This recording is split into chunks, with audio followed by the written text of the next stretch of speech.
Hello बच्चों, क्या हाल चाल। आप सभी का स्वागत है लेक्चर नंबर 5 में। तो आज हम चर्चा करेंगे विलयन की सांद्रता में फार्मलता पर। आप सभी को पता है बच्चों, हम इस चैप्टर में विलयन की सांद्रता के अंदर मतलब नॉर्मलता हो गया, फार्मलता हो गया, मोलरता हो गया, आपका जितना भी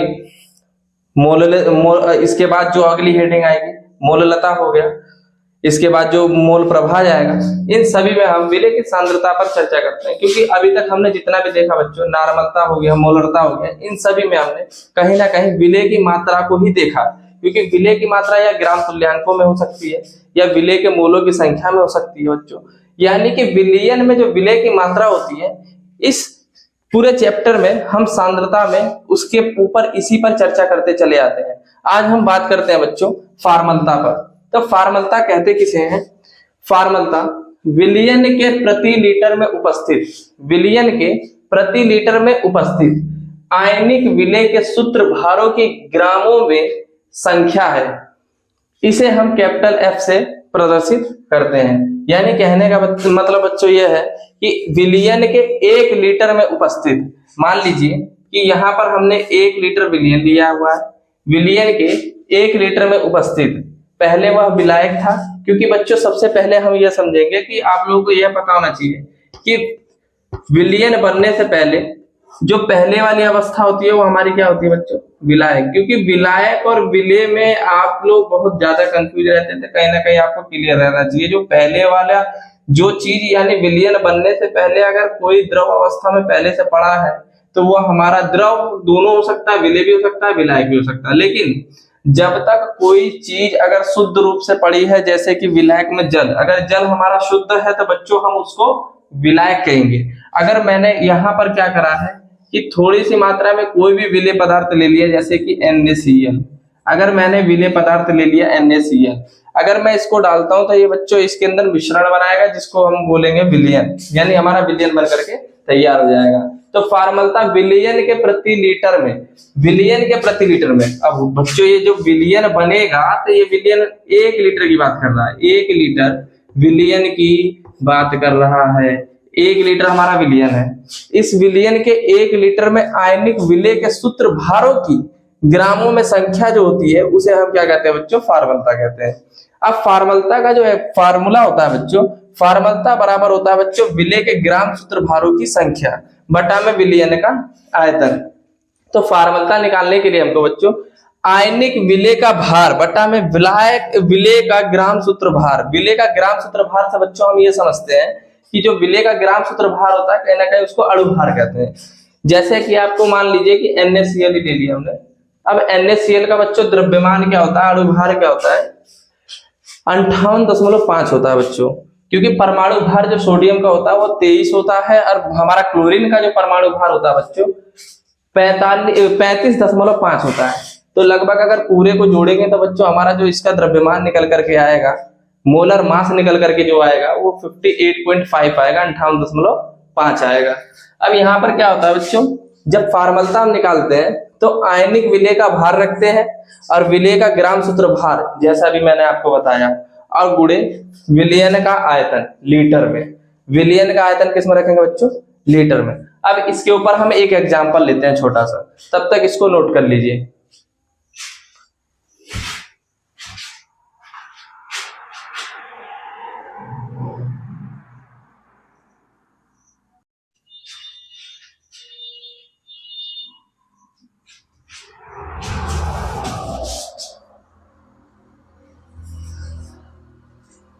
तो बच्चों जैसा कि हमने फार्मलता का फार्मूला देख लिया था, अब यहां पर ये एक हमारा क्वेश्चन है जिसमें हमको क्या निकालना है?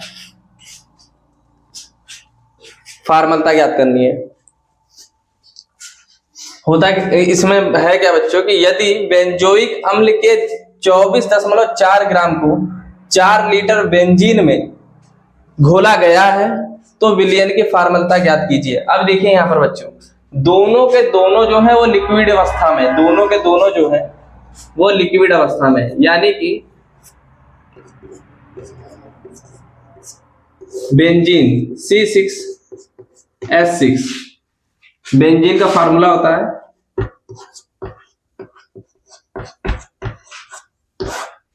C6H6 बेंजीन, कहने का मतलब यह है बच्चों कि 4 लीटर बेंजीन में, यानी बेंजीन की मात्रा कितनी है 4 लीटर, बेंजीन की मात्रा 4 लीटर है। जो बेंजोइक अम्ल इसमें घोला गया है, बेंजोइक अम्ल,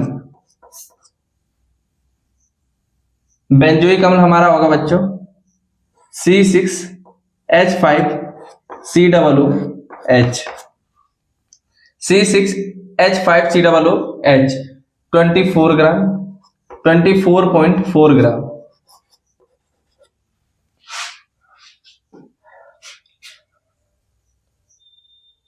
ठीक, बेंजोइक अम्ल। अब यहां पर होता क्या है बच्चों कि बेंजीन में जो विलेय की मात्रा है वो 24.4 ग्राम है। अब हम यहां पर क्या करते हैं बच्चों कि जो विलेय का ग्राम सूत्र भार है उसको हम FW से दिखाते हैं, विलयन का आयतन कैपिटल V से दिखाते हैं, आयनिक विलेय का भार W से दिखा देते हैं बच्चों। ठीक, आयनिक विलेय का भार W से हम लिखेंगे जो हमारा विलेय का भार है बच्चों, यानी कि वेट ऑफ विलेय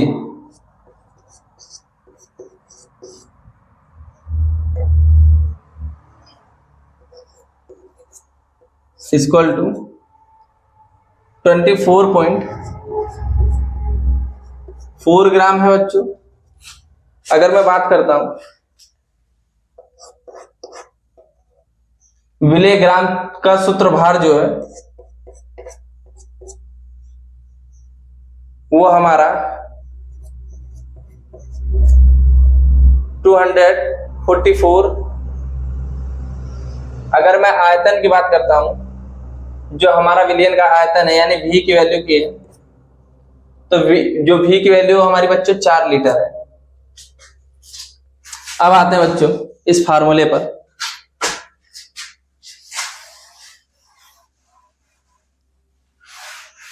इन्हीं वैल्यू को बच्चों हम यही फार्मूले में रख देते हैं।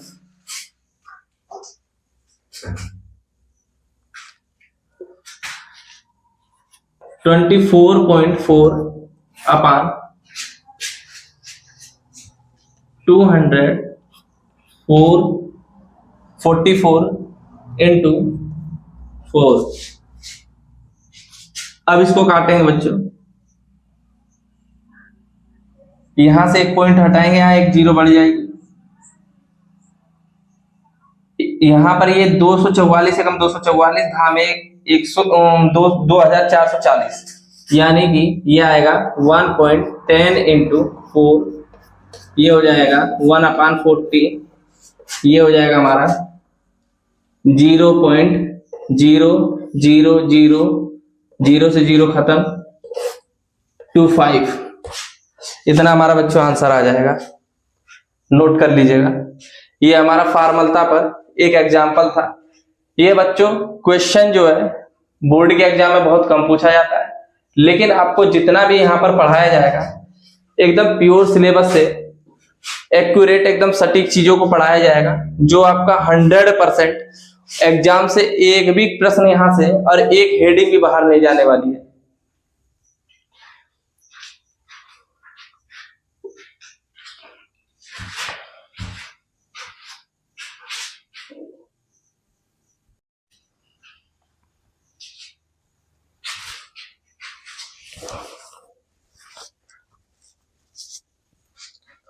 तो बच्चों अब हम चर्चा करते हैं मोललता पे, यानी मोललता कहते किसे? 1 किलोग्राम विलायक में विलीन विलेय के मोलों की संख्या को विलयन की मोललता कहते हैं, या विलयन की मोललता कहलाती है। कहने का मतलब यह है बच्चों, 1 लीटर में मान लीजिए हमने क्या करा, एक पात्र ले लिया, उस पात्र के 1 किलोग्राम में, उस पात्र में जो 1 किलोग्राम है, जो हमारा 1 किलोग्राम विलायक उस पात्र के अंदर मौजूद है। पहले हमने इससे पहले पढ़ा था 1 लीटर विलयन में, अब हम पढ़ रहे हैं इसमें, यानी 1 किलोग्राम विलायक में, जो विलायक की मात्रा है बच्चों वो किलोग्राम में ली गई है। अगर विलायक की मात्रा बच्चों अगर ग्राम में दी जाती है तो उसको हमको किलोग्राम में बदलने के लिए 1000 से भाग देना पड़ता है। 1000 से हम गुणा कर देंगे यहाँ पर इस फार्मूले में। तो हमको करना क्या बच्चों की जो विलायक की मात्रा है वो 1 किलोग्राम में लेनी है, और जो विलेय की मात्रा उसमें घुली गई है उस 1 किलोग्राम विलायक में जो विलेय के मोलों की संख्या होती है बच्चों, वही उस विलयन की क्या कहलाती है?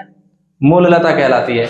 अगर मैं बात करता हूं कि मोललता हम कहते किसे हैं, मोललता की बात हमने कर ली कि 1 किलोग्राम विलायक में विलीन विलेय के मोलों की संख्या विलयन की क्या कहलाती है? मोललता कहलाती है। मोललता बराबर बच्चों हमारा होता है विलेय के मोलों की संख्या बटा में विलायक का भार ग्राम में। अगर विलायक का भार ग्राम में दिया है तो 1000 से हमको गुणा करना पड़ेगा। अगर विलायक का भार किलोग्राम में दिया है तो 1000 से हम गुणा नहीं करेंगे। और विलेय के मोलों की संख्या बच्चों जैसा कि मैंने आपको लेक्चर नंबर 4 में भी बताया था, तो बच्चों अगर आप डायरेक्ट लेक्चर नंबर 5 पर चले आए तो कहीं ना कहीं आपको लेक्चर शुरू से स्टार्ट से देखने चाहिए, क्योंकि समझ में तभी आएगा। अगर आप पूरा देखेंगे तभी आपको समझ में आएगा, क्योंकि स्टेप बाय स्टेप हेडिंगों को चलाया जा रहा है। तो बच्चों यहाँ पर क्या होता है कि विलेय के मोलों की संख्या हमने लेक्चर नंबर 4 में आपको बताया था कि विलेय के मोलों की संख्या बराबर होता है विलेय का भार बटा में विलेय का अणु भार। विलेय का भार बटा में बच्चों होता है विलेय का अणु भार। तो इस पर भी एक छोटे से एग्जाम्पल को लेकर के हम लोग चलेंगे बच्चों। तब तक इसको आप लोग उतार लीजिए, राइट, इसको लिख लीजिए तब तक।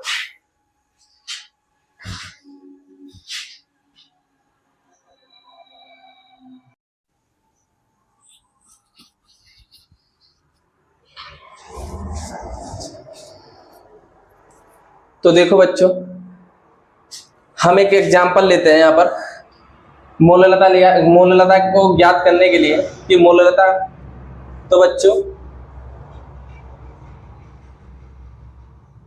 बच्चों हमने एक एग्जाम्पल लिया है मोललता निकालने के लिए। चलिए देखते हैं। एक लवण का अणुभार 30 है। एक लवण का अणुभार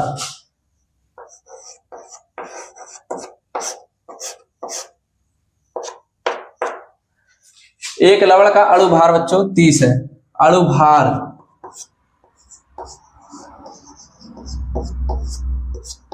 बराबर 30 है। कह रहा है कि लवण जो है, लवण के यानी कि जो एक लवण का अणुभार 30 है, लेकिन उसका जो भार है वह 3 ग्राम है। यानी कि लवण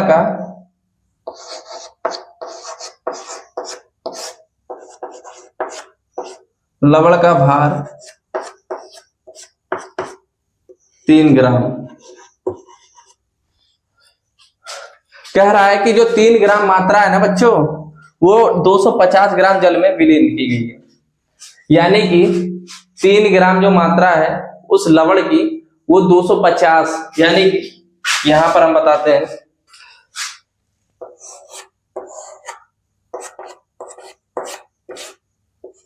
250 ग्राम ये जल है, जल की मात्रा है। वो 3 ग्राम जो हमारा लवण है बच्चों, साल्ट है 3 ग्राम, वो इसी 250 ग्राम जल में घोला गया है। विलीन की गई विलयन की मोललता ज्ञात कीजिए। विलयन की मोललता हमको ज्ञात करनी है बच्चों। अब यहां पर हमको यह देखना है कि जो विलयन जो जल की मात्रा दी गई है बच्चों वो ग्राम में दी गई है, तो इसको हमको किलोग्राम में बदलना है। तो कहीं ना कहीं हमारा ये पूरा फार्मूला ये वाला सेट हो जाएगा। मैं डायरेक्ट क्या करता हूं बच्चों, इसके वैल्यू को, इसके मान को उठा करके यहां रख देते हैं। यानी कि विलायक का जो भार है बच्चों वो हमारा ग्राम में दिया गया है। विलायक का भार हम लिख देंगे यहां पर, विलायक का भार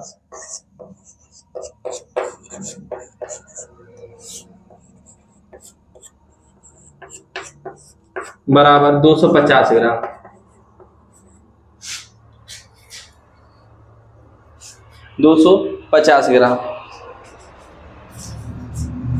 हम डायरेक्ट यहीं रख देते हैं बच्चों।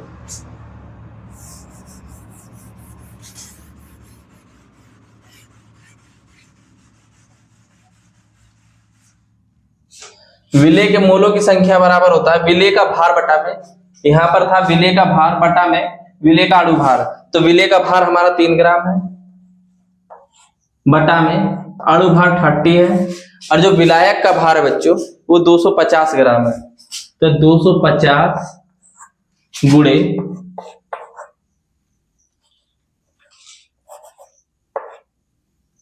250 गुणे 1000,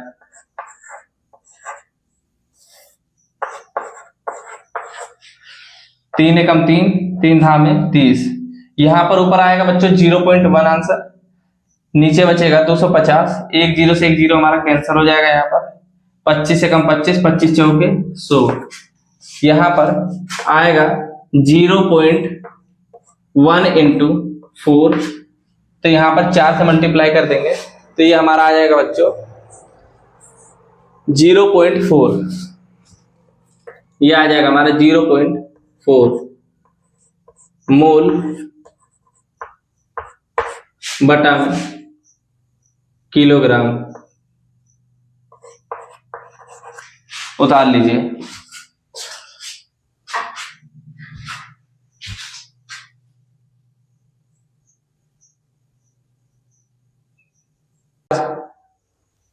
तो हम बात करते हैं बच्चों, मोल प्रभाज कहते किसे हैं?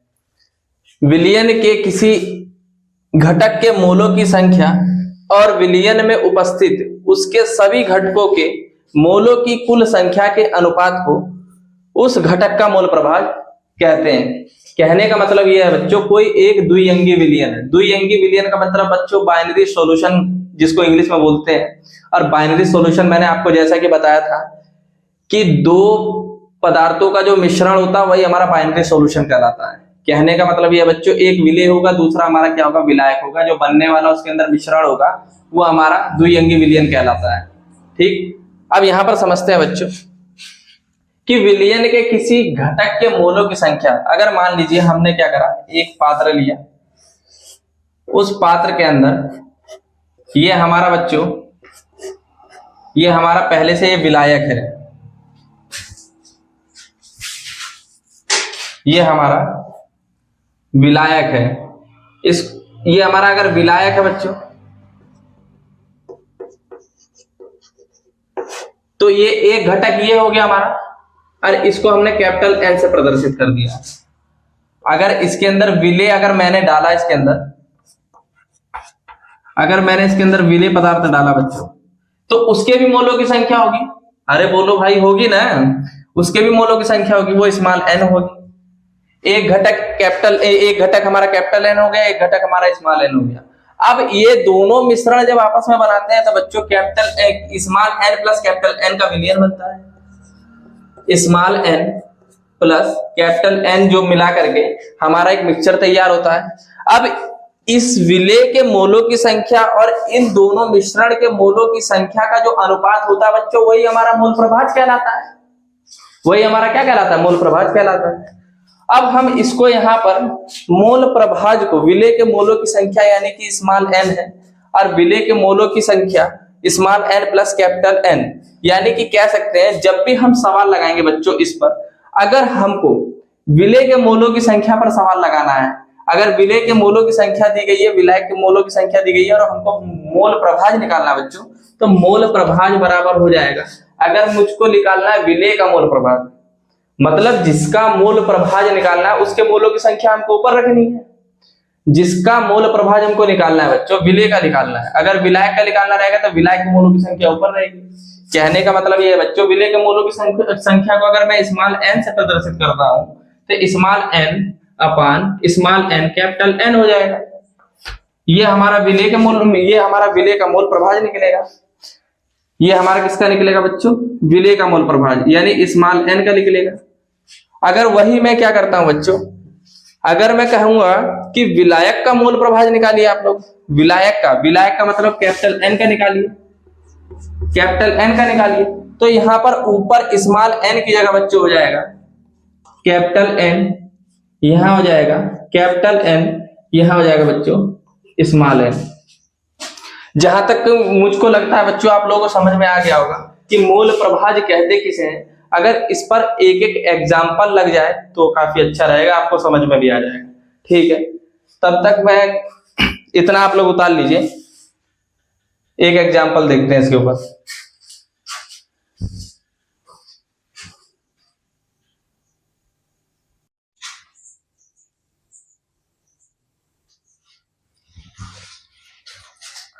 तो बच्चों यहां पर एक एग्जांपल देखते हैं मोल प्रभाज निकालने के लिए। 900 ग्राम जल में एसीटोन के 5.8 ग्राम घोले गए। विलियन में जल तथा एसीटोन, विलियन में जल तथा एसीटोन के मोल प्रभाज ज्ञात कीजिए। जल और एसीटोन दोनों के मोल प्रभाज हमको ज्ञात करने हैं बच्चों। अगर कहने का मतलब ये है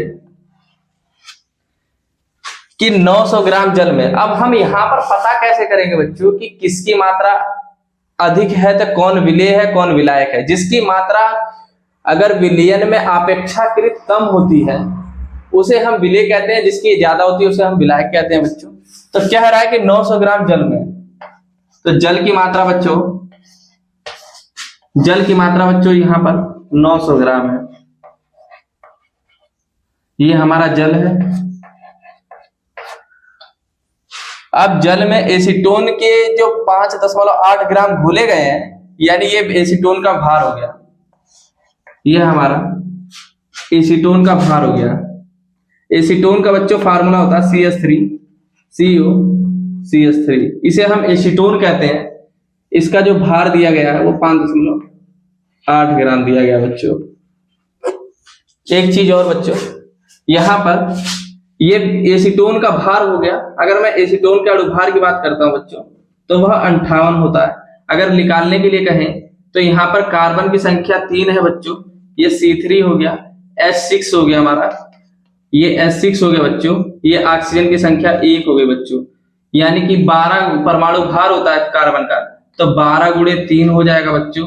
यहाँ पर प्लस 6 गुणे 1 हो जाएगा बच्चों हमारा, यानी कि 6 गुणे 1 हो जाएगा प्लस ये हमारा 16 हो जाएगा बच्चों। 12 यही 36 प्लस 6 प्लस 16। अगर मैं इसको जोड़ दूंगा बच्चों 6 12 यानी 42 और 16 58। यहाँ पर बच्चों हमारा आ जाएगा 58। यानी कि बच्चों इसका जो मॉलिक्यूलर वेट यानी अणुभार जो है बच्चों इसका mm, यानी कि इसका mm मोलर मास अणुभार बच्चों इसका 58 आएगा। और जल का अणुभार बच्चों होता है H2O का, यहाँ पर H2O का अणुभार बच्चों होता है 18। आपको पता होगा 2 गुणे 1 प्लस 16 बराबर 18। ठीक है, चलते हैं आगे बच्चों मोल प्रभाज ज्ञात करने के लिए। तो सबसे पहले हम विलेय के लिए निकालेंगे। तो इसमें विलेय क्या है हमारा, एसीटोन है बच्चों। तो एसीटोन का मोल प्रभाज यानी कि CH3 हल CH3CO CH3 का मोल प्रभाज बराबर स्मॉल n हम मानेंगे। यहाँ पर इसको हमने स्मॉल n का दर्जा दिया है बच्चों, इसको हमने स्मॉल n का दर्जा दिया है। और यहाँ पर जल को हमने कैपिटल N का दर्जा दिया है बच्चों। ध्यान रखिएगा क्योंकि स्मॉल n जो है वो हमारा CH3 CO CH3 small n है बच्चों। यहां पर नीचे लिख लेते हैं CH3 CO CH3।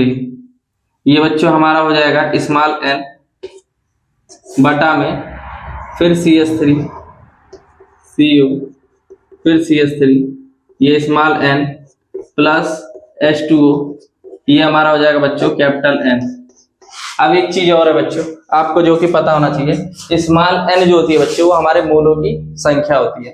तो मोलों की संख्या बराबर होता है बच्चों विलेय का भार बट्टा में विलायक का, विलेय का भार बट्टा में विलेय का भार बट्टा में विलेय का अणुभार। अगर विलायक का भार विलायक के भार की बात करूंगा तो विलायक का भार बट्टा में होता है विलायक का अणुभार।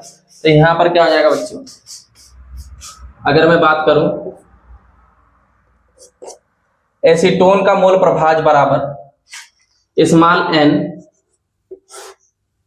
बटा में small n plus capital N बराबर स्मॉल n की जगह पर लिखेंगे हम स्मॉल w बटा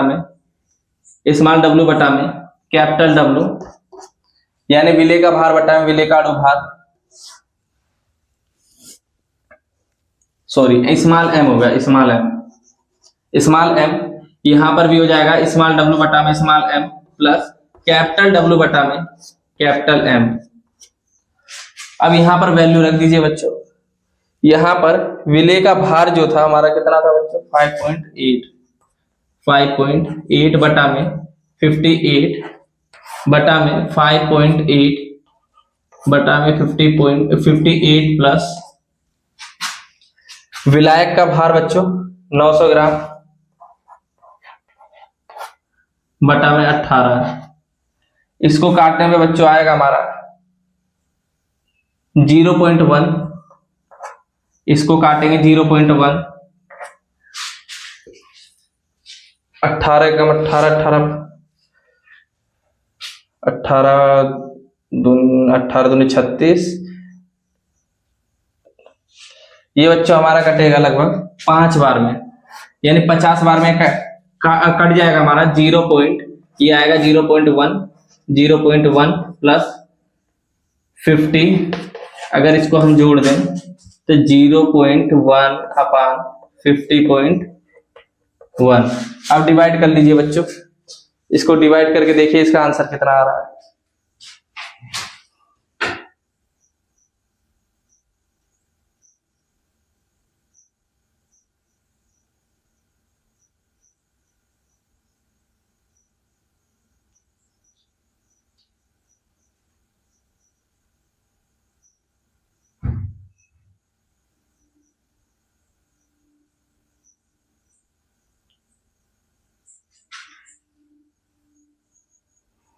अगर हम इसको काटेंगे बच्चों तो कितना आएगा, 1 से 1 यहां से हम उड़ा देंगे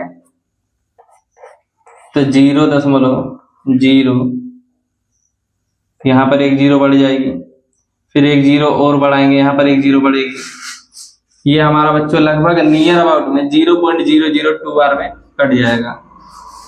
तो हमने क्या करा बच्चों, एसीटोन का मोल प्रभाज निकाला है। आप लोग क्या करिएगा बच्चों, जल का मोल प्रभाज निकाल करके हमको कमेंट बॉक्स में बताइएगा जरूर। जल का मोल प्रभाज निकालिएगा और कमेंट बॉक्स में बताना भूलिएगा मत बच्चों। मैं वहां पर उसका आंसर बता देता हूं, लगभग 0. उसका आंसर आएगा बच्चों लगभग 0.998। आप लोग कमेंट बॉक्स में बताइएगा। जो जल का हमारा मोल प्रभाज निकल करके आएगा बच्चों, इसका जो मोल प्रभाज निकल कर आएगा बच्चों 0.998। उतार लीजिए।